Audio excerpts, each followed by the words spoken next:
Hey guys, இந்த வீடியோவில் complete remote desktop automation எப்படி பண்ணுறதுன்னு பார்க்க போகிறோம். ஃபர்ஸ்ட் இதில் ஒரு இதுவாக லைன் பை லைனாக போவோம். ஒரு லைன் என்ன பண்ணுதுன்னு பார்ப்போம்.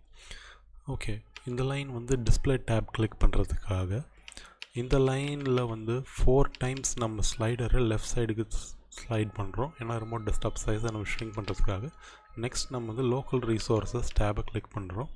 லோக்கல் ரிசோர்ஸஸ் டேபுக்குள்ளே போனதுக்கப்புறம் பிரிண்டர்ஸ் பக்கத்தில் இருக்கிற செக் பாக்ஸை அன்செக் பண்ணுறோம். நெக்ஸ்ட் மோர் பட்டன் கிளிக் பண்ணுறோம். இந்த மோர் பட்டன் கிளிக் பண்ணதுனால வர விண்டோவில் ட்ரைவ்ஸ் எலிமெண்ட்டை கிளிக் பண்ணுறோம். இங்கே செக் பாக்ஸை நம்ம ஸ்பேஸ் பார் யூஸ் பண்ணி செலக்ட் பண்ணுறோம்.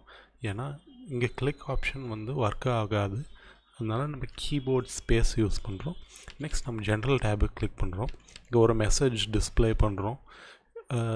இந்த மெசேஜ் டிஸ்பிளே பண்ணதுக்கு அப்புறம் இந்த சேவ் ஆஸ் விண்டோக்காக வெயிட் பண்ணுறோம். யூசர் சேவ் ஆஸ் பட்டனை கிளிக் பண்ணதுக்கப்புறம் இங்கே யூசர் சேவ் ஆஸ் பட்டனை கிளிக் பண்ணதுக்கப்புறம் இந்த சேவ் ஆஸ் விண்டோவில் நம்ம இந்த sample file name sample RDP ஃபைலுன்னு என்டர் பண்ணுறோம். இதை ரன் பண்ணி பார்க்கலாம், என்ன ஆகுதுன்னு பார்ப்போம்.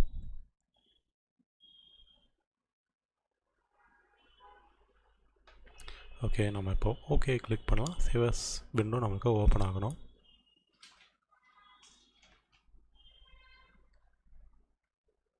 இப்போ சேவ் ஆஸ் பட்டன் நம்ம கிளிக் பண்ணலாம். ஓகே, ஒரு சாம்பிள் ஃபைல் நேம் என்டர் பண்ணி சேவ் பண்ணிடுச்சு.